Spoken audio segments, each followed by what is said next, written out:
Ladies and gentlemen, this is the 12th and final round. Right hand, Golovkin steps in and down he goes again. Unbelievable. Mayweather makes him pay.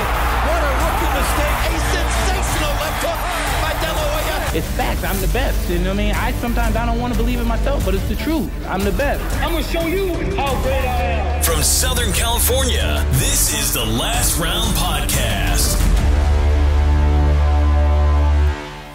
Welcome back to another edition of The Last Round, episode 85. I'm your co-host, Danny Z. You obviously can see my other co-host, Michael Shepard. If you're watching the video form of this podcast, still semi-quarantine, wouldn't you say, Mike? Or would you say it's kind of alleviated a little bit? A little bit until Gavin Newsom decided to wear the masks again, so maybe not. For people who don't know, Gavin Newsom is the governor of California because we are based in California. So a little tidbit right there. But once again, thank you for listening, guys, whether you're listening on Spotify, Apple, Stitcher, iHeartRadio, watching on YouTube, or listening on Boxing Social's YouTube channel. We appreciate it. We appreciate you sticking with us, especially during these difficult times. But like you said, we're trying to bring you the content every single week. To get you guys through these trying times that the whole world is experiencing. And if you're watching the video form of this podcast at the moment, you could see who we have on. He's one of the most, at least to me and to Mike, he's one of the most entertaining boxing Twitters to follow online. Every time I read his opinion, I'm pretty entertained. Whether it's knowledgeable too, though. So, Mr. Rick Glaser is joining us here on The Last Round. Thank you for joining us, Rick. We appreciate it. Thanks for having me. It's a pleasure. I've heard a lot about your show for a long time. I've seen it a couple times, and I'm glad that you've asked me on. And it took you to number 85 the last put me up. I'm glad to be here. It's like the guy that finally bought a Mercedes. He was age 65 for the first time. Relative to the car, he said, "You got the smallest Mercedes, the cheapest one happened. Hey, it's a Mercedes." I'm here. Well, you just recently joined. I mean, I don't know how recently, but at least semi-recently, you joined pretty much the social media circles, especially boxing Twitter. So, that was really when, like, we knew about you in the boxing circles, but you're now more readily available, which I'm assuming is making it easier for people to reach out to you in terms of interviews, right? Right. I have been on Facebook since 2009. I was on Twitter for a short time a bunch of years ago. And then Stephen Espinoza, I shouldn't say Stephen Espinoza, somebody hacked into me.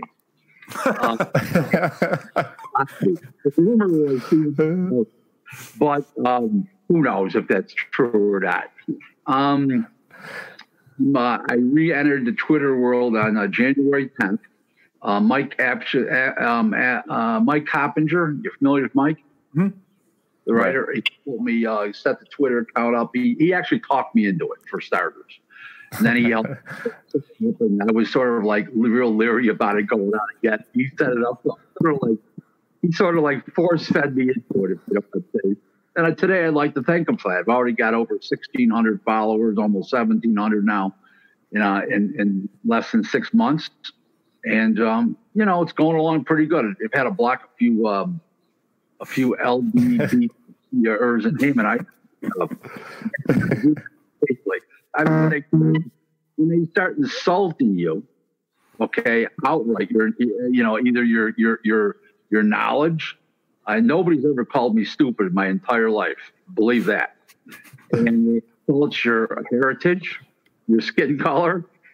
The fact that you're married to a black woman, but they're black, but they're insulting me because I'm married to a black woman. I just don't. Okay, and most of them are African American, so it's sort of like comical, Anybody who knows my face and they're African American, they put words out of their mouth. They say, "Oh man, you stole a good one out from us." Well, they did. You get insulted by the Haymonites and the LDBCers, and it's sort of comical. They're a very radical bunch they're not really boxing fans. They're more racist than they are boxing fans because they're in love with Haymon and anything he does. Okay, and it's sort of comical. You know, and it's a funny thing. I was a Don King guy from 2003 to 2016. I worked with Don hand in hand every day as an outside consultant to Don personally. And the only reason why I stopped was because I developed cancer. I found out I had it October 3rd of 2016. And then by the time I recovered 32 months later, Don was like, in quotes, semi-retirement and not doing much. Don and I do talk 3-4 times a week on the phone. We're still very good friends. Love Don dearly. But every time I say something good about Bob Arum and something bad about Haymon, they yell I'm a racist. But Don King's like a father. And then I worked with the man for 13 years. So I just, as soon as you have something bad to say about Al Haymon or good to say about Bob Arum, you're a racist motherfucker. Well, So, Rick, like you just touched on, some of your background. But if you want to just give a brief overview, obviously a lot of the listeners that we have on this show are hardcore boxing fans, so a lot of them should know who you are. But for maybe any type of new listener that might be listening to this episode at this moment, can you just provide a brief overview of your background? I entered boxing in 1991. I've been boxing full time for 29 years. I started out in the first 6 months part time, and then the boxing business took my other business was I was a wholesale automobile dealer, and I left the car business and boxing been full time 6 months after I entered 1991, and I'm an international agent, broker, and consultant. My clients are anywhere from boxing promoters, TV networks around the world, fighters, managers, TV production companies, one reality show, TV, many media agencies around the world, and also many attorneys around the world. And other countries are called solicitors, barristers. We know them as attorneys and lawyers. I render all kinds of advice. I broker all deals. Anywhere from the fights themselves to sparring partners. I'm the largest supplier of sparring partners in the world for my entire boxing career now. And I'll tell you, people tend to bring me in when a deal's messed up, they're about to go to lawsuit or it's already lawsuit, get settled. Just anything to do with white collar part of boxing. That's what I do. I'm not the kind of guy to go to gyms. I'm not the kind of guy to tell a trainer how to train a fighter. That's not my thing. My thing is white collar. I do know the science of boxing explicitly, but I tend to let the blue collar faction, as I call it, tend to their blue collar functions, and I tend to my white collar functions. So that's what I do. My clients have been anywhere. Don King has been a client of mine. Danny Green, who was the biggest fighter ever in the history of Australia, he was a client of mine. Lennox Lewis, I supplied all his sparring partners. Just a host of people. Right now, the biggest name I'm supplying sparring partners for right now is Daniel Dubois, the up and coming hot from the UK, from England, heavyweight contender. We'd call him a contender by now. I wouldn't call him a prospect anymore. And that's the biggest guy right now I'm supplying on a regular basis. Now, do I send sparring partners to Japan for Murata? Yes, couple, but that's not a regular account of mine. Where the Dubois people, I'd say all their sport every fight now. So, Rick, how did you start working with Don King? And I'm sure that must have been an eventful time. Obviously, you hear the good stories about Don, you hear the bad stories about Don. How did I start dealing with Don? Don and I found each other because Don said to me when we first started, he says, "Rick, I knew I had to work with you. I hear your name 7 times a day." He just said, "I have to work. I knew I had to work with you." So Don gave me the opportunity starting in February. We had a meeting on February 18th, 2003 at the Caesar's Palace. We were there for the fights for when the big upset, Rafael Marquez defeated longtime world IBF bantamweight champ Timmy Austin. It was a night of upsets.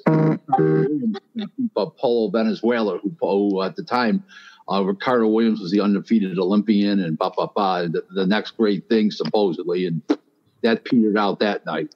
At that night, we went to a private dining room there for high rollers. Don's not a high roller, but he's a big shot, and so he surely qualified.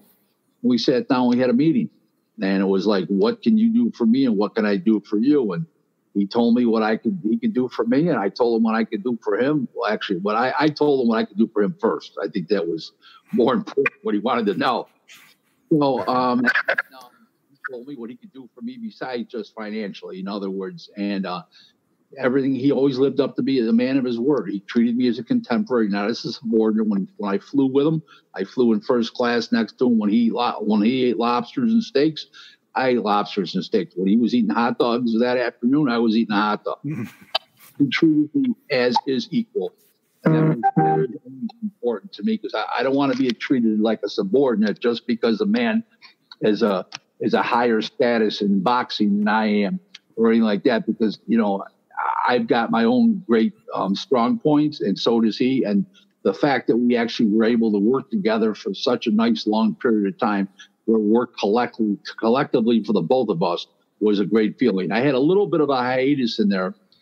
Don allowed me to do something because he thought it'd be good for my profile. As I worked with Roy Jones for the Kawasaki show for 6 months in 2008. And it was supposed to be for 3 months, but the fight got postponed. So by the time it was rescheduled, it turned out to be like 6 months. So that was, I was with Don the whole time. To this day, if Don called me, I'd be there for him, obviously. We ended the professional relationship on a great note, no issues there. And we're, if I don't think at age 89, August 20th, he'll be 89. I don't think he's going to re-enter boxing on a full-time basis. I think we've seen the greatest of Don King. That was then. This is now. Do you think Don gets bad press, Rick, because of the Mike Tyson? Listen, Don gets the worst press ever. They never write good shit about him, but I can tell you hundreds of good stories about the guy. Hundreds. Okay, you don't have enough hours in a day to hear all the great stories. Just give you 3 quick examples. I'm in his office one day. The secretary brings in a letter. He didn't call her a secretary. He called it administrative. She called herself administrative assistant. I'm sorry. He called her a secretary. So she brings in a letter. Some reverend from Cleveland, his hometown, original hometown, because Don lives in Florida, and he lives in Boca Raton. At the time, he was living in Manilapan on the ocean. Now he moved to a private community in Boca. So anyways, Don gets a letter that some little old lady from the church needed $112,000 she was short to rebuild her house from a fire because she didn't have enough insurance. There wasn't even any question. Don calls up the controller on the internal phone. Get up here. Sends her a memo. Get these people out of a check and overnight FedEx it. Just like that, $112,000. Okay? The press doesn't write that. The press doesn't even know about it. Okay? Then another example is he donated $500,000 for a new fire engine for 2 lame fire trucks in Deerfield Beach, where his corporate office was. They both needed they were old fire engines. They both needed new fire trucks, and they both needed new fire engines, and he bought them for $500,000, 2 new motors. Okay? You don't hear about this stuff. Okay? He was, let's put it this way to you. He was extremely generous for my wedding to my wife. Okay? Extremely. It's confidential, the figure. You guys would be shocked. Okay? One friend of mine, it was so much money, my friend says, I'm not shocked, I'm appalled. He said, why? Hardly anything. This is what the other person said. I have a great relationship. The difference with Don is, this is Don. Okay? Don's a street guy at heart. That's what he was. Don is about this loyalty, a trust and loyalty. If he trusts you and you're loyal to him and he trusts you, he'll go to the wall for you. Okay? His staff, okay, his executive vice president, this, that.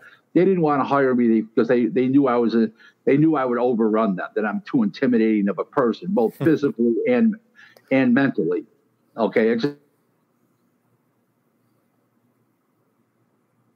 Uh-oh. Rick, are you there? I think he kind of cut out for a second. He kind of froze up on us. All that kind of stuff years ago. So it's one of those kind of situations where the best way to put it is that we have a lot in common. He understood me. I got indicted for racketeering. He spent time in prison. I was lucky enough I didn't spend time in prison. I was a first-time offender, and they gave me 5 years probation and $50,000 fine and, no cooperation. So it was good. It worked out for both of us. Don became a world icon, and I became me. So it all worked out well for both of us. Now, Rick, you mentioned the whole racketeering. I have something wrong here. I can't hear you guys now. Can you hear us? Can you hear us, Rick? No. We can see you. We can hear you. No, let me log back on. Okay, we'll be here. So, Mike, while we wait for Rick, hopefully to get his connection situated, I kind of hopefully he touched on it. He touched on the racketeering situation that he went through back in his past career. Obviously, I think that's an interesting thing for boxing fans to learn about, especially because Don King especially was involved. And it's a sport of boxing. Don King is a central figure in the history of boxing. What do you think? No, definitely. I think, when you talk about boxing in the Don King era where, Rick was, working alongside him, is probably the peak of the boxing because of obviously all the heavyweights at the time. And, the old saying when I came after that. I was 2003 to 2016. Don's peak was the 70s, 80s, and 90s. So I came right after that. I came after a lot of Don's sidekicks and contemporaries passed away. Al Braverman passed away. Eddie Mahfouz passed away. Peyton Shear was getting sick at the time. He later retired shortly thereafter. I became on. Don and I got together because he was lacking for a true boxing guy. There's a difference between being an executive in the boxing business and actually knowing the nuances of boxing in and out. And I know those nuances. You can ask that question, Danny? Yeah. So, before we lost you for a second there on your connection, Rick, you mentioned the situation you had with the whole racketeering situation and stuff. When that was happening to you in your career, what was your mindset, and what was Don King's mindset? Well, I got indicted in 1989, pled guilty in 90. I didn't meet Don I didn't get in boxing till 91. By the time I met Don for the first time, it was like 99, and by the time I worked with him, it was 2003. There was no big deal. If I would have ratted on people, if I would have been like a federal witness or something like that, that would have been different. But he didn't have a problem with it. I stood up like a rock, and I'm a man. It's all there is to it. Do the crime, do the time. Lucky I didn't have to do any time, but I was willing to do that time. Actually, the judge noted that too. It was sort of funny. He says, "You're the kind of guy that wouldn't mind going to prison. You'd wear it as a badge of honor." He says, "Yes, Your Honor." But I got lucky. He didn't send me to prison. Is there anything you would have done differently in that time frame in regards to that whole situation? No, I hired the best lawyer. The best lawyer. He became a dear friend of mine. He was at my wedding. I go out with him socially to this day. I would have done nothing differently. Did what I did. I mean, I am what I am. I'm everything I appear to be. There's no like hidden agendas. There's no, I'm an open book. I mean, if I was to write a book, I'd have 400 chapters, maybe 500. So that's how I am. I can't help myself. I'm a very forthright guy, and people say, well, how, you were in a dishonest business. I said, I'm in a dishonest business now. It doesn't mean I'm dishonest. You know what I'm saying? So, right. And I consider myself one of the good guys. It was I'll tell you a great part of the story. Great story. In my case, the FBI erred greatly. When I originally started my case, they went to ask for bail, $500,000. They said I was violent and dangerous, settled all disputes with violence. Then when we went to the pre-trial hearing. We started out with the first time with the judge, because when I appeared in front of it was a magistrate for the bail hearing. So go in front of the judge for my case, and they said I was violent and dangerous to settle all disputes with violence. So my lawyer made a deal with the judge. Says, Your Honor, there were no victims here of any threats, no physical violence. Okay, fine. So let me put it this way. You can sentence, if they come up with one bona fide witness that will testify against my client that they were threatened or he physically harmed them in any way, he says, you can put my client in jail for up to 5 years.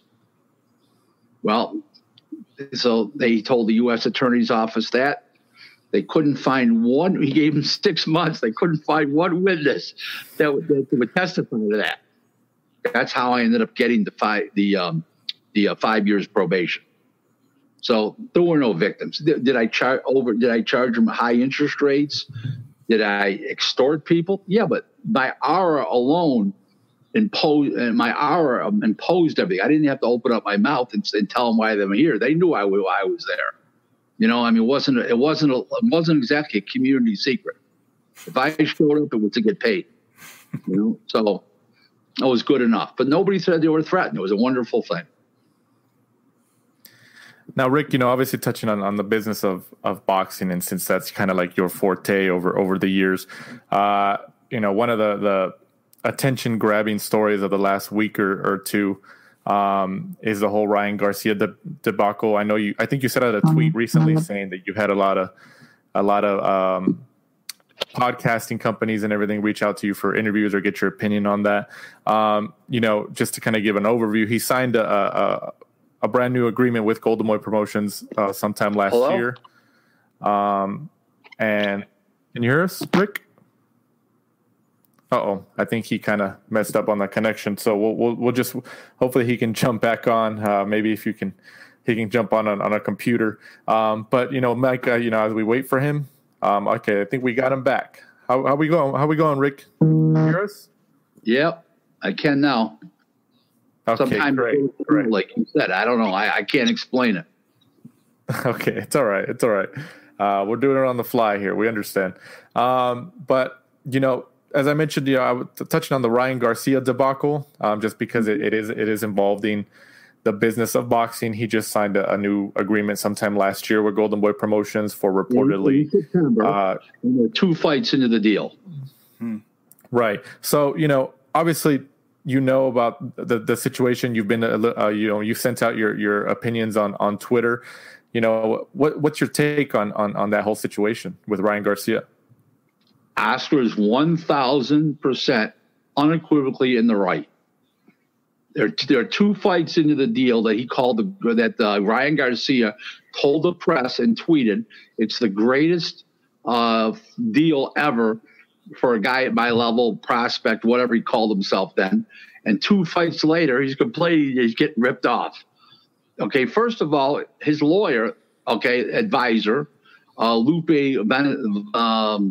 what's his name? Valencia says, we can't fight for that kind of money. He draws 10,000 people. Where are the 10,000 people? We're in the midst of a pandemic with no people, no sponsors, with exorbitant additional costs to a promoter, which is the COVID testing, procedures, and protocol, which Top Rank spent thousands and thousands and thousands of man hours on developing this so they could be the first out of the gate. And by the time Golden Boy does their show that weekend, Thompson Boxing does theirs, and PBC does theirs, Top Rank will be 18 dates already in front of everybody else back. So that just shows you what Top Rank's really all about. They are truly in business. Now, going back to the Ryan Garcia situation, Valencia and Ryan Garcia are clearly not taking into account of the fact that we are in a pandemic with no people allowed and the additional costs for the COVID testing, the procedures and protocol, which need to be developed on a per promoter basis. And you also need to hire additional people to do that are health-oriented people, as Top Rank has done. So your costs are tremendous. I mean, I know what you're costing Top Rank. I'm not going to say, but you guys would be in shock if you knew what it cost them per show to pull these shows off. In shock. As far as the new additional costs, I'm not talking about the overall show costs. I'm talking about the COVID costs in relation to the testing procedures and protocols. Rick, do you think it's Ryan's looking around and he's comparing himself to Shakur Stevenson, Devin Haney? Wait, he might be. Those guys are Olympians and world champions. You're comparing, not you, but everybody's comparing, Ryan himself's comparing apples and oranges, if that's the case. One guy's a sitting world champion. One guy, an Olympian. Okay, Gervonta Davis, in his second division is champion now. He was 30, now he's 35. I mean, you're just talking about completely different scenarios. Not you, but as far as Ryan goes, okay. And if that's the case, so he can't compare himself to those guys, not at all. If Oscar offered him 250 to 250, that's what he should have taken. This is where everybody erred in that deal. Oscar may probably erred too. I'm going to say Valencia erred. Okay, because they're not thinking straight. What they should have done was, let's do this fight for X now. Then in September, be on the Canelo as a co-feature and get X and negotiate that. And then a third fight down the road, so like a 3-fight package over the next 6 months, something like that, or the next 7 months. That's what they should have done. Okay, and say, hey, I'll give you 250 this fight. I'll give you 400 for the next fight. And the next fight, I'll give you 500. No, that wasn't good enough for everybody. He's sitting there making zero, holding up his career, and he looks like an ingrate in front of millions of fans who don't make $200,000 a year, okay, who make $50,000 or $60,000 a year, or $40,000, and are currently unemployed. Okay, many are currently unemployed. So he looks like an ingrate. You can't do that. You can't drive around in a Ferrari, okay, play the big shot and look like an ingrate. You can drive around in the Ferrari, but be appreciative to how you got there. And he is not doing that. He's getting horrible advice, boxing professionally and also in public relations. Horrible, disgusting.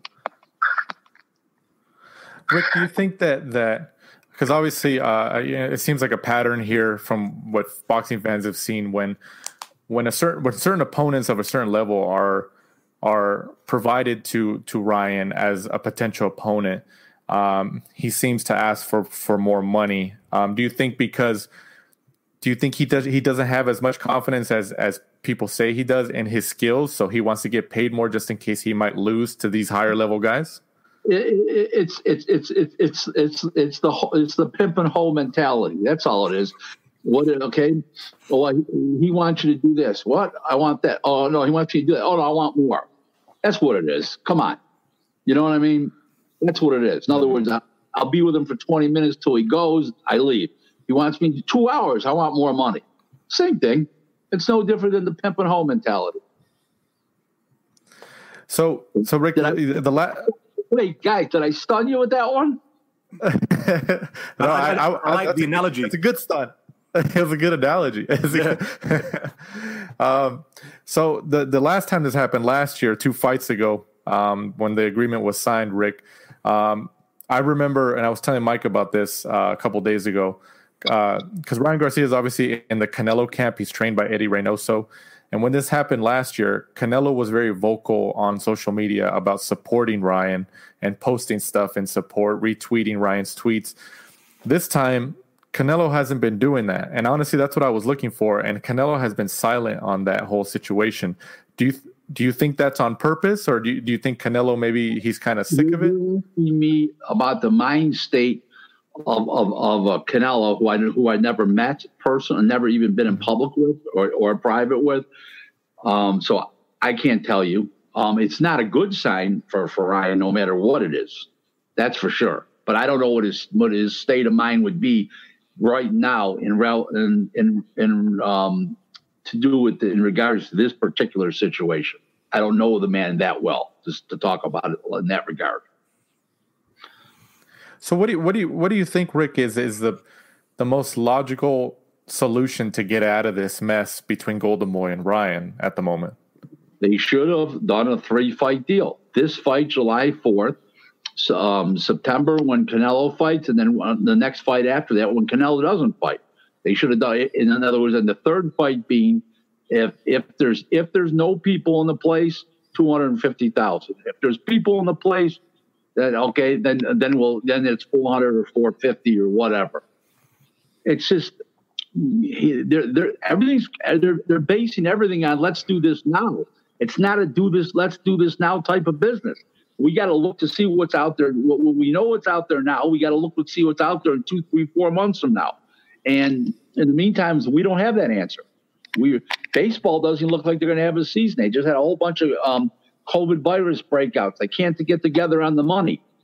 They're going to sit. So Ryan Garcia is sitting very nicely. He can drive around his Ferrari. He can go to McDonald's. Okay, bring his bag home, get out of his Ferrari, show him taking the McDonald's bag out of his Ferrari, going into his townhouse. Everything's great, wonderful. Okay, he can continue to do that and hit the bag for no purpose. We like that. That's very good. It's good thinking. Valencia is a putz. There you go. Rick, Eddie Hearn from Matchroom Boxing did a recent interview with Boxing Social where he said he would like Matchroom to really take over boxing and trying to model the boxing on the UFC style where, all the fighters are under one brand and you could try to make, all the fights because you essentially own the rights to, the majority of the fighters. Do you think we'll ever see something like that where they buy up like Top Rank and PBC? The only ones that got enough money to buy everybody out is Arum for sure and Eddie Hearn's father. Okay, no, okay, and Top Rank said, we could be for sale. They never made an offer. It's all hot air and bluster from Eddie. First of all, Eddie's done an unbelievable job in the UK. Fantastic, great promoter over there. His fights haven't done shit in America. They don't draw shit. Okay, and nothing. Okay, nothing he's done over here. And when you sign up fighters like Demetrius Andrade and you main event him, okay, on his own, that tells you what he knows about American boxing. Practically zero. Because nobody in their right mind would have Demetrius Andrade as a main event in America in 2020. There's no purpose for it. He can't draw. He's boring. He turns people off. It just shows you what Eddie knows. Not a lot. He's a great promoter in England. In the UK, not in America so far. He's yet to prove that, and he's a long way from proving that, as far as I'm concerned. So, Rick, in terms of Eddie Hearn's stable under Matchroom Boxing, especially the U.S. fighters he has, you mentioned Demetrius Andrade, having some issues main eventing and stuff like that. Who out of the stable that Matchroom has right now to be in the United States, who should Eddie Hearn really rely on and put a rocket ship on to really elevate his business in Matchroom USA? Devin Haney. That's it. He's an American. He's a great fighter. He's nice looking. He talks well. He can fight. He's like a young Mayweather, style wise. He's got some pizzazz. He's a classy kid. Nothing wrong with Devin Haney. You only have to pay him $1 million a fight. You don't have to pay him multi-millions. Other than that, he doesn't have fans America wants to see. That's all there is to it. Who does he have that America wants to see? Yeah, Joshua, but he fights over there. No other American he's got that people are beating the doors down for. Danny Jacobs is an excellent fighter, and he's a great B-side. He's a great GGG foil, Canelo foil. He's already played those games out. There's nothing there. He has nothing else that's American that people get excited about. I can't think of anybody else. Can you? No, they got Mikey Garcia, but that's obviously more the Mexican fans. Mikey Garcia is a free agent. Okay, who's ever putting up money, that's who he's fighting for. He's got the red high heels and short black skirt syndrome. Rick, I'd love to get your opinion on. You mentioned the Top Rank fights in Las Vegas, and coming back now, we have Jarrell Miller, who's never officially served any type of ban.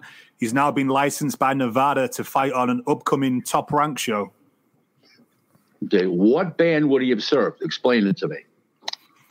Well, obviously, he didn't obviously serve any ban for testing positive from those 3 tests prior to the Anthony Joshua fight, but he was never licensed in. Because Eddie Hearn made a mistake in America again. When he signed that contract, he should have had that Putz get licensed. If he would have got the guy get licensed, he would have been suspended. That's where they erred. Eddie erred. In the contract, it should have said, within 72 hours of this contract being signed, you must be licensed by the New York State Athletic Commission and be tested and licensed, or within 7 days or whatever, some kind of clause in there. What happened? Nothing. Wasn't licensed. Little slippage on Eddie's fault because he's trying to serve too many masters. Europe, Italy, the UK, Italy, United States. Got shows. He can't do it. That's why Top Rank has 7 top executives around Bob. They can do it. That's why they got shows in Japan. That's why they got shows in the UK. That's why they got shows in the Kyrgyzstan coming up, because Top Rank can do it. They dwell out responsibility to people. Okay? Fire away. I was just going to say, from your experience, that's common practice to have that stated? Of course it is. Yeah. It's common sense. What would be abnormal about common sense until it comes to Eddie Hearn? Common sense isn't common, right? Yeah. I mean, how you're going to have a fighter fight, okay, and you sign a contract, but you don't get them licensed. This is months down the road. This was 5 weeks out from the fighter, 6 weeks out from the fight. He failed the drug test. The contract is probably signed 2 months before that.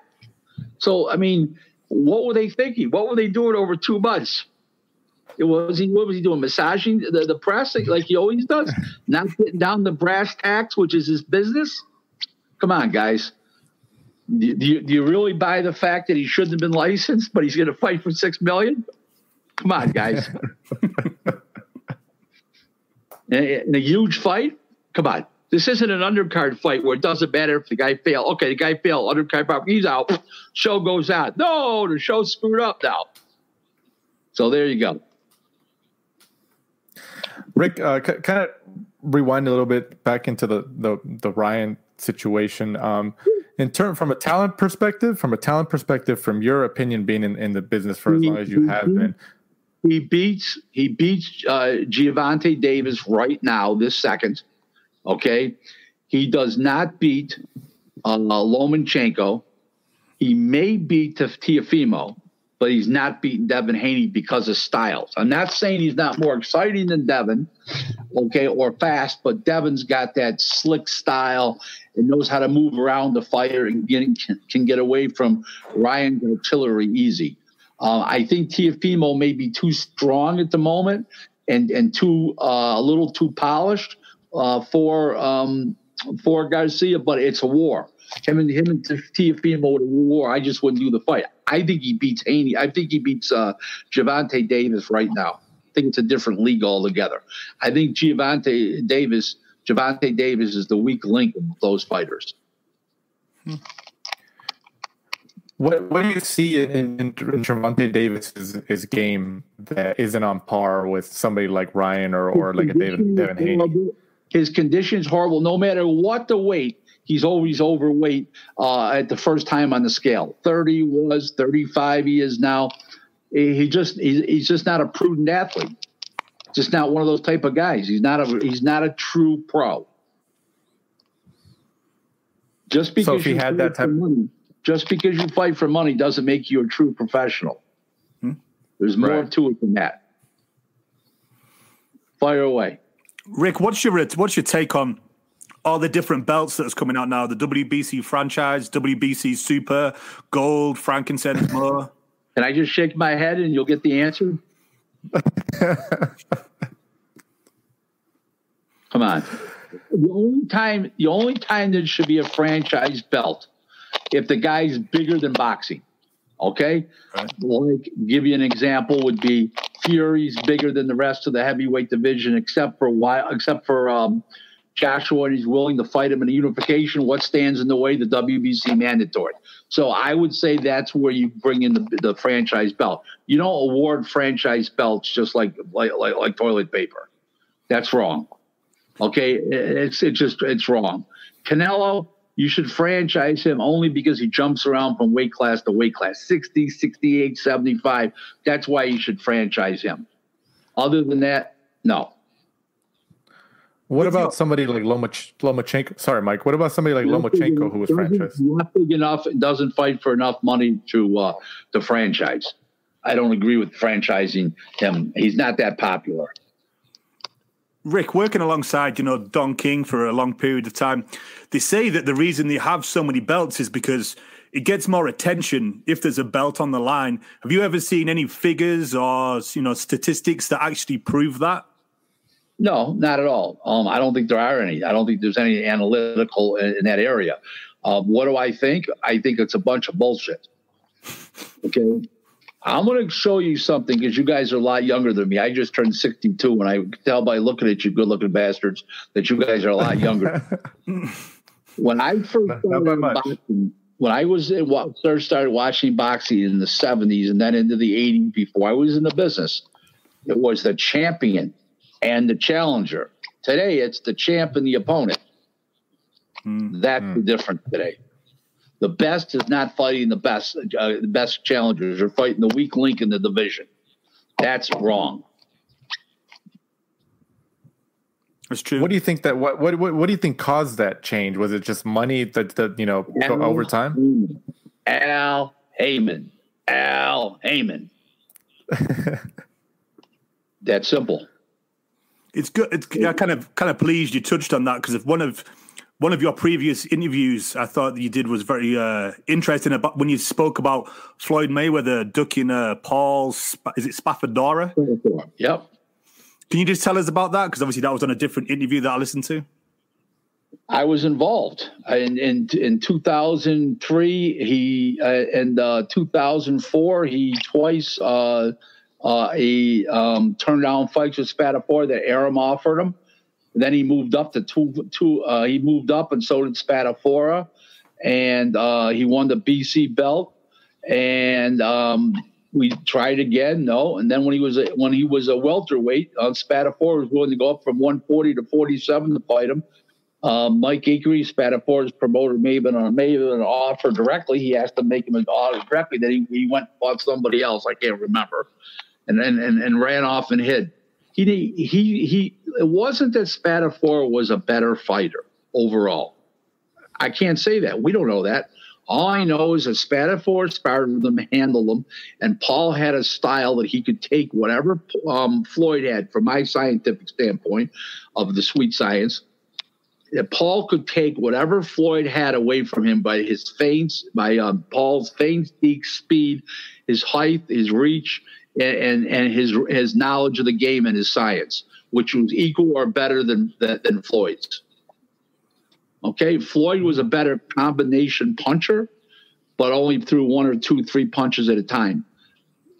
Paul was a master at getting out of the way, and he would have slowed Floyd down, but Floyd wouldn't have been able to get off those 2, 3 punch combinations because Paul did all those little subtle things that slow a guy down: the feints, the deeks, pulling a guy out of position, spinning him around, going in the backside of him, stepping to the side at an angle. He did too many things right. Just like Joe Calzaghe did too many things right. Very hard to beat those kind of guys. Rick, speaking about Floyd Mayweather, one topic that's been talked about in terms of from a business perspective from Floyd Mayweather was when he fought Oscar De La Hoya in, I believe, 2007. De La Hoya had an immediate rematch clause that he could exercise in their agreement leading up to the fight. But then Floyd Mayweather, retired following that fight, which I guess people say that kind of took that clause away because he retired. There wasn't anything about retirement in the contract. Can you kind of speak on that from your perspective? It doesn't matter if there was a clause for retirement or not. It has no bearing on it.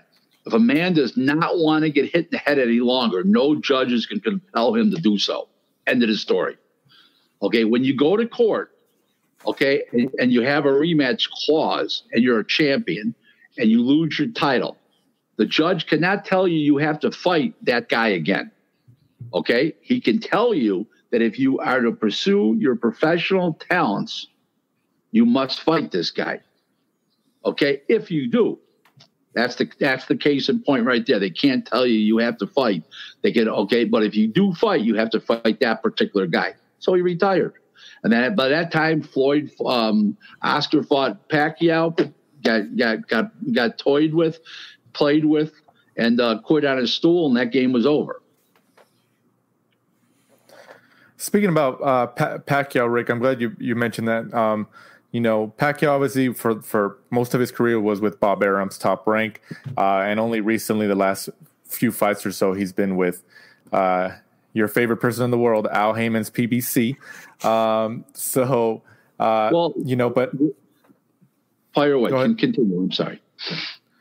Well, I just wanted to get your opinion on because Bob Arum and Top Rank have made it known that they want. And even Crawford has said, Terrence Crawford has made it said that they're now Pacquiao is a free agent, so he's no longer with Haymon. He wasn't really with Haymon, by the way. He was not Haymon's advisor. Sean Gibbons has been his advisor. He's been with PBC for the last couple fights, but his contract's basically up. Mm-hmm. So what was it that, at least from your perspective, and even if you know the inside of the situation or not, that really deteriorated Pacquiao's relationship with Top Rank? It was around the Jeff Horn fight sometime after that. Manny went to Australia, thought he got robbed, and blamed Bob. He didn't get robbed. There's a lot of people that thought Pacquiao won, including Teddy Atlas. I thought Horn won. There was no question in my mind that Horn. It's a funny thing about that fight. This is why I find that fight non-controversial, okay? Because each guy clearly won the rounds that they won. There was no, thinking twice about it. When that round was over, that guy won. When that guy won. It wasn't like, I'm not sure, Clear who won the fight. In other words, each round, okay? I had it clear for Horn. So I don't know what everybody else is watching. Like Teddy Ellis, many people around the world in the business thought that Horn won. But I love Teddy Atlas, but I don't see how he thought it was a robbery. Was it a close decision that could have went the other way? Yeah, but to me it shouldn't have, because I was clear on who won how many rounds, 7-5. Rick, for being in the game for as long as you have, what do you think for us on the outside, just as fans, what's the biggest misconceptions of the boxing business? That all fighters make a lot of money and have enough money to retire. That's the biggest one. The second biggest one is that when they go on certain networks where they make 15 or 20 grand, these fighters, and the people think they're making hundreds and hundreds of thousands, and that's not the case. Depends on what network you're on, how many people you draw, how much foreign TV is sold, depends on who you're fighting. There's so many factors that go into how much money you get for a fight. So that's the biggest thing. They think he had the title defense and he won the title at 2 defense. Oh, he's got enough money, got to retire. Depends what weight class you're in, who you fought. It depends. it depends what you meant to boxing. Some guys fight a whole bunch of times. They try to save their money, and they still got to get a job when they finish with boxing. There's quite a few of those guys around. So it's a never-ending battle.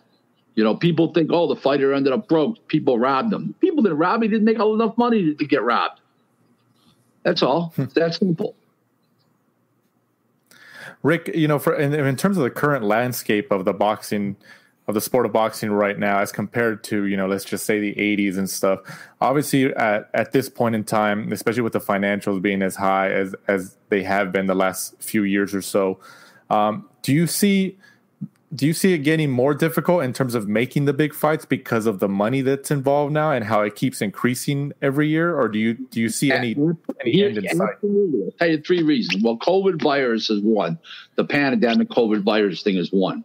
If we can't get fans in the building, that's going to be a real tough, because you can't do Tyson Fury and Wilder for the money they're going to be guaranteed from their rematch clauses. That to do that fight without the $17 million it did at the gate the last time, that would be impossible. But let me explain to you why. The reason why these unification bouts are being hard to make and the bigger fights are being hard to make is because Al Haymon is paying people way too much money to fight nobody. So there's not enough money to fight great fighters. Okay, now I'll give you the great fights. Now here's an example. When Duran fought 40 years ago yesterday, when Duran fought Sugar Ray Leonard, June 20th, 1980, the prior purse for Ray Leonard high was $1.5 million and a $500,000 bonus was when he fought Wilfred Benitez. That was his highest thing, so $2 million. Duran's highest purse was $500,000 when he fought Palomino. Okay, so Leonard got 5 times his highest purse, including his signing bonus. Including his bonus from the Benitez fight, because he got a total of $2 million. I think it was $1.5 million dollar fight, plus the $500,000. So that equals 5 times. Now, Duran, he got $500,000, which is previous before that was $300. But let's work with $500. He got 4 times as high as his previous purse, right? So they're able to make a fight like that, right? Haymon, he pays his guys millions to fight donkeys.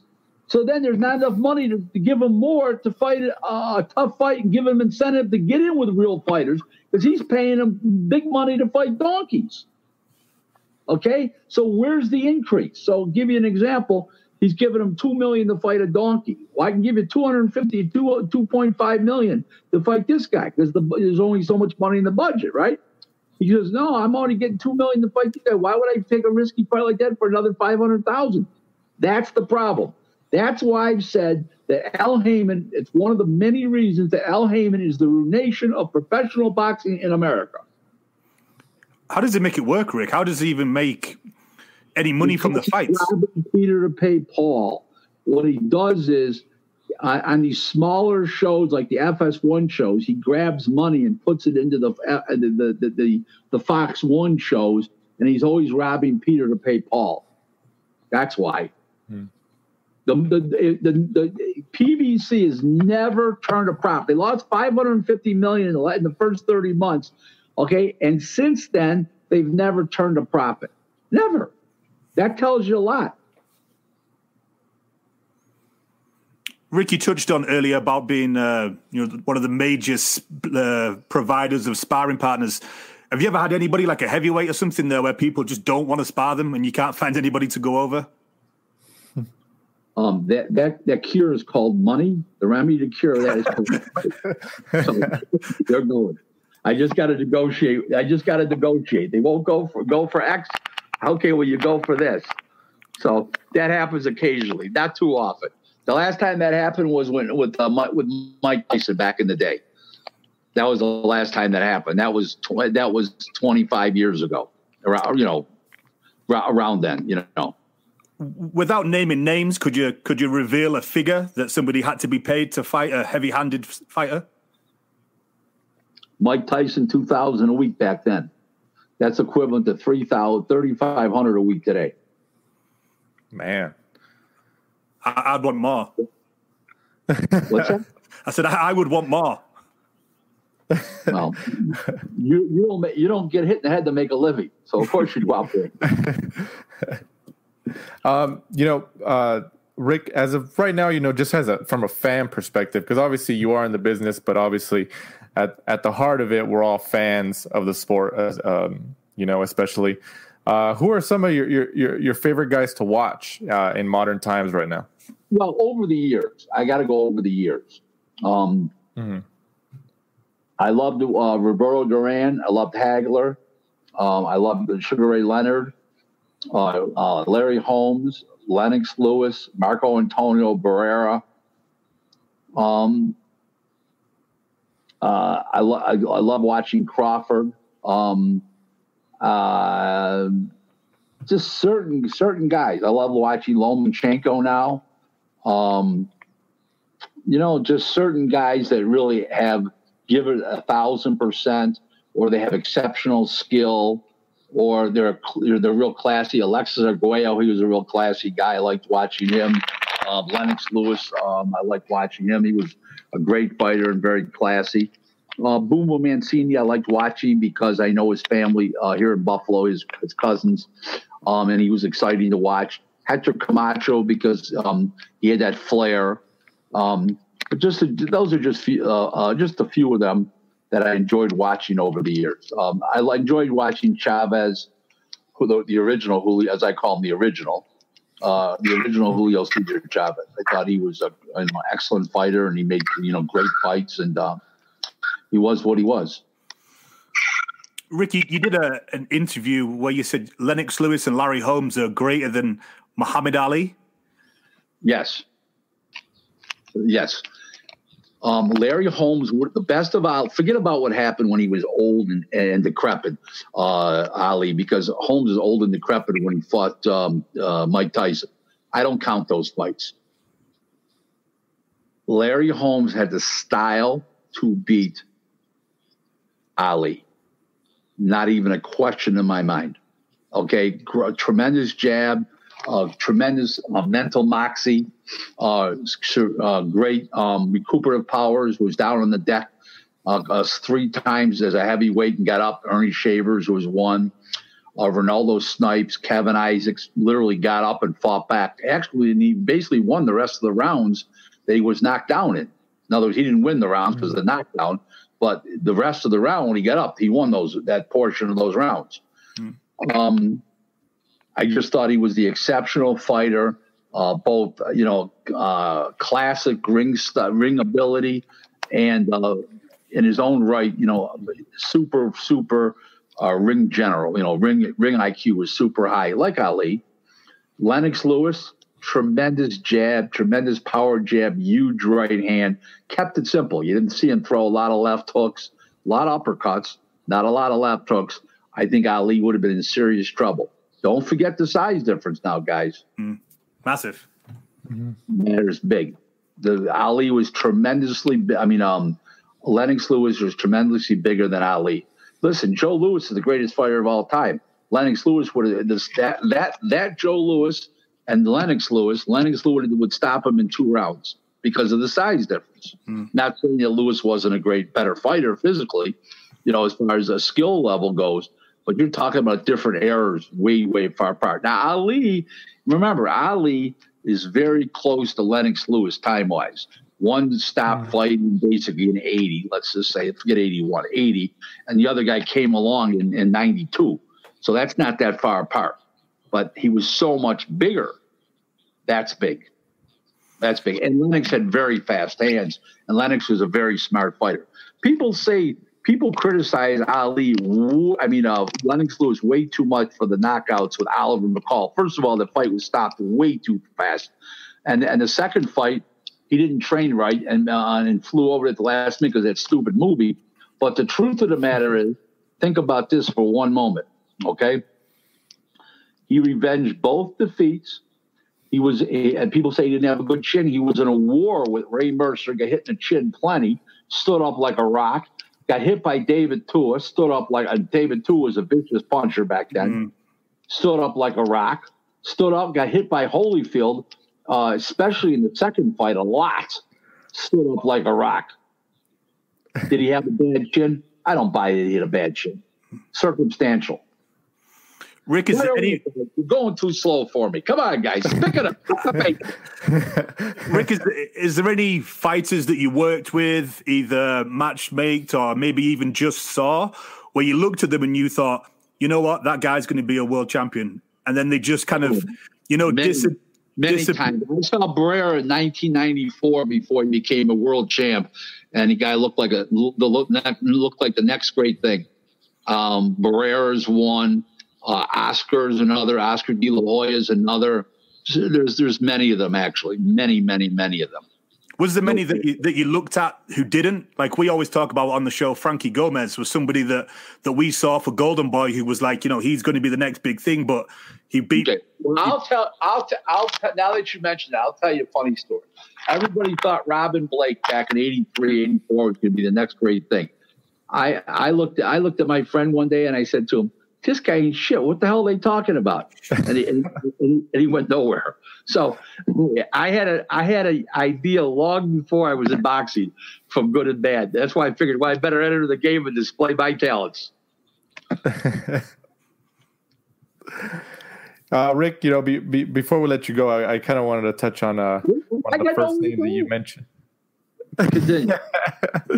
we try to keep our shows to an hour for our listeners. They like that we stay to some type of. I won't mention the guy's name, but I got one guy that does 3 hours at a shot with me. They start at 11 o'clock at night. They end at 2 o'clock in the morning, and then he cuts them up. Then he cuts them up into 3, 4, 5 different shows. So just. That's pretty smart. But at the beginning of all this, you mentioned Showtime's sports president Steven Espinoza. Can you just tell us and our listeners what your issue is with the guy? The next time he tells the truth, it'll be a historic moment in American history. Guy's got, as my friend calls it, raging bullshit. He lied about the pay-per-view numbers so bad.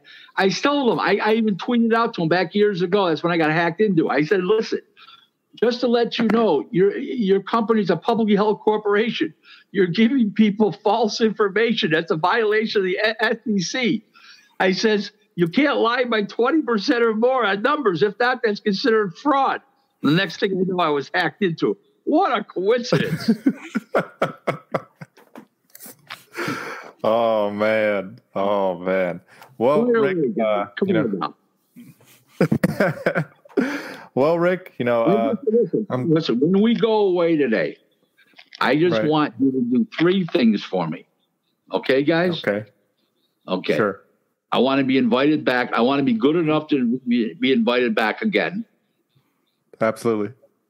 I want you to send it to my cell phone, this clip here, so I can put it on my Twitter and my Facebook.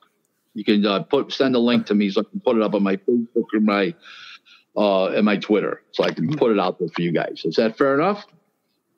That sounds great. All 3 done. Yep. Okay, yeah, and we'll be invited back again. Okay, but you got to ask more questions. Come on, you got to find your way. Well, when we do our first 3-hour show, Rick, we'll make sure you're the first inaugural guest on that. How about that? They don't have to be for an hour. They have to be for 3. They can be in between. It don't matter. I'm here to. People ask me all the time, why am I on social media and so heavy? And why do I answer everybody's question and everything else like that, unless they get racist or they insult me?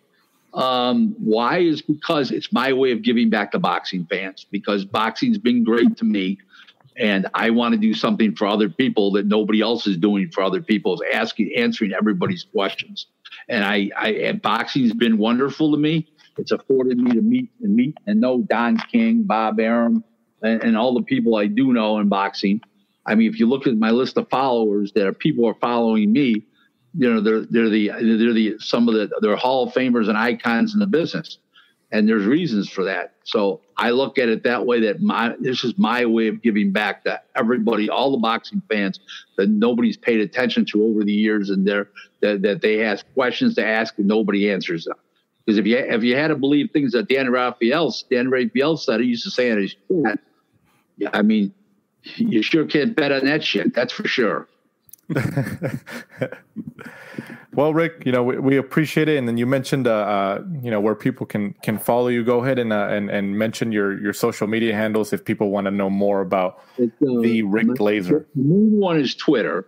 It's at Real Rick Glaser, the numeral 1. So it's at, and it's R, capital R-E-A-L, Rick, R-I-C-K, capital R, and then G-L-A-S-E-R, capital G, and the number 1 after it. And I tweet boxing 24/7.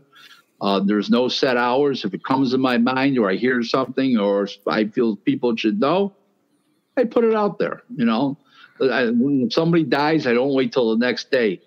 I love when people say to me, I already got the tweet out for hours, and there's 75 hits on somebody that died.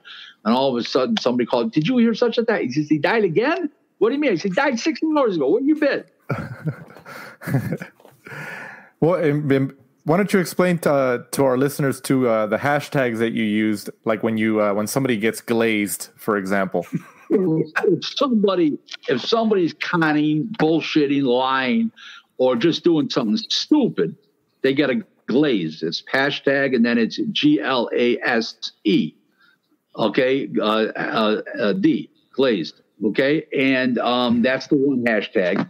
And then when I teach somebody about the business of boxing, or I put something that's informative about the business end of it, I put boxing, hashtag boxing 101. Okay, if it's about a certain party, Lou DiBella, I put hashtag scum sucking pig. So those are the three main hashtags that I use. The glaze one, that's a pretty good one. That happens several times a week. The 101 happens several times a week. The scum sucking pig is not that relevant in boxing anymore. So he doesn't get too many hashtags, the scum sucking pig, but that's what he warrants, the scum sucking pig hashtag. No question about that.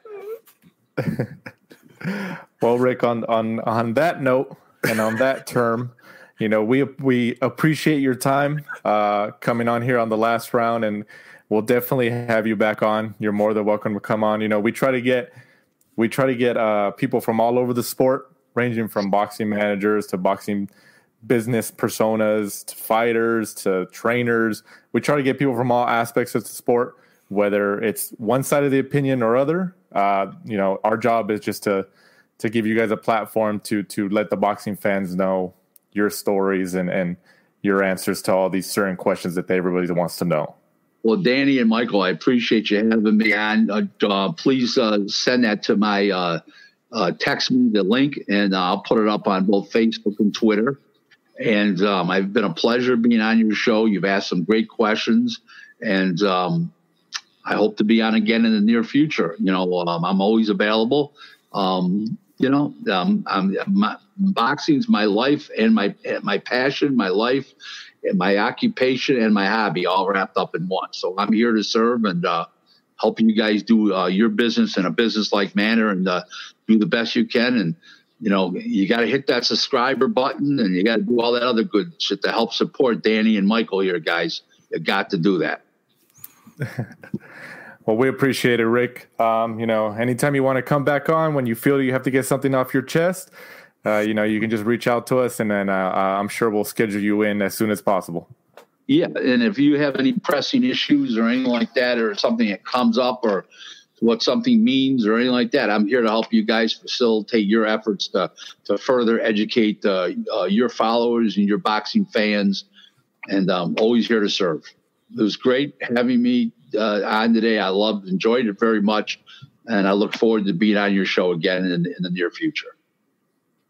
Awesome. You take care, Rick. We appreciate it. Thanks, guys. Enjoy. Bye-bye. Thank you.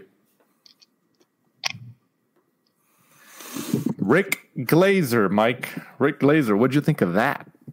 Just kind of as we expected, I guess. Rick is, no holds barred, should we say.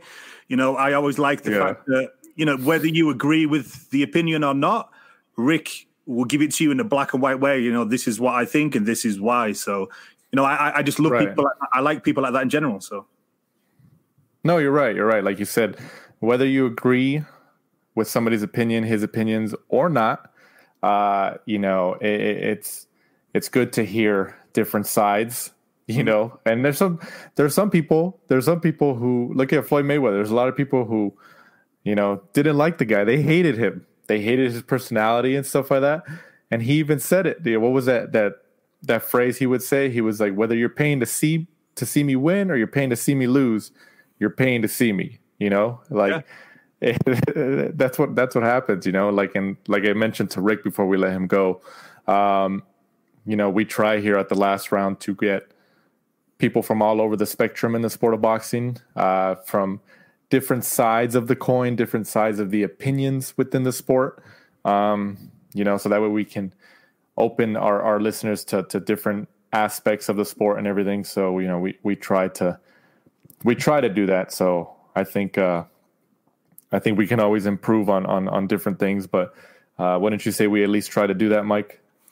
Yeah, I mean, obviously not blowing kind of like our own trumpet as such, but, I think we try to get as many guests as we can from all walks of, boxing, whether it be other media, to doctors, to cutmen, to fighters, to retired fighters, to managers, to matchmakers, everywhere, something we try to do a little bit different to, other podcasts. So I hope, the people that listen, that I hope they enjoy that. And if there's anybody that we've ever missed and they'd like to see, don't hesitate to, hit us up on any of our social media platforms, Twitter, Instagram, to give us a recommendation of somebody that we can hopefully try and get. And what is our Twitter and Instagram social media handles, Mike? Twitter and Instagram are both at The Last Round 12. And join us next week for episode 86, where we will have another guest. Awesome. And then just before this, you also conducted an interview you did a bonus show, right? Right before this? Yeah, just before this, I did one with ex-team GB amateur fighter Jordan Reynolds. It's a good interview, kind of going back from, starting boxing at a late age, having a crossroads between, staying with the boxing or turning to a life of crime, then turning pro. Obviously, how the coronavirus has hit, all the charity work that he's done. He talks about his mental health issues, when he was younger and how boxing helped him out on that. So quite an in-depth interview. Awesome. Well, guys, we appreciate you guys. If you guys started from the beginning of this and made it all the way to the end of this episode, we appreciate it. Whether you're going to work in the morning, you're coming back home from work, or you're just at home hanging out listening to this, or maybe you're in the gym listening to this, however you're listening to this, we obviously appreciate it, and we appreciate the support that you guys give us each and every week here at The Last Round.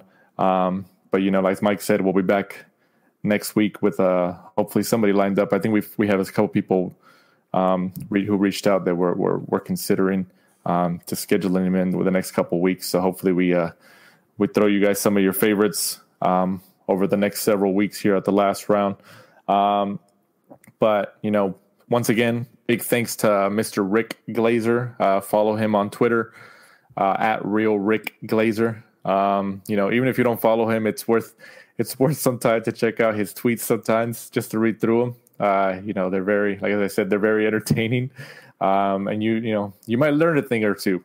You might not like his opinion, you might love his opinion, but he knows a lot. He's been in the business for a long time. He's obviously been connected to a lot of important people within the sport. It's interesting to hear from a perspective such as his. But, wrapping up here from my co-host, Michael Shepard, I'm Danny Z. This is The Last Round. Thanks for supporting and listening to the show. Follow us at The Last Round 12 on social media. Rate, review, and subscribe. This is The Last Round Podcast.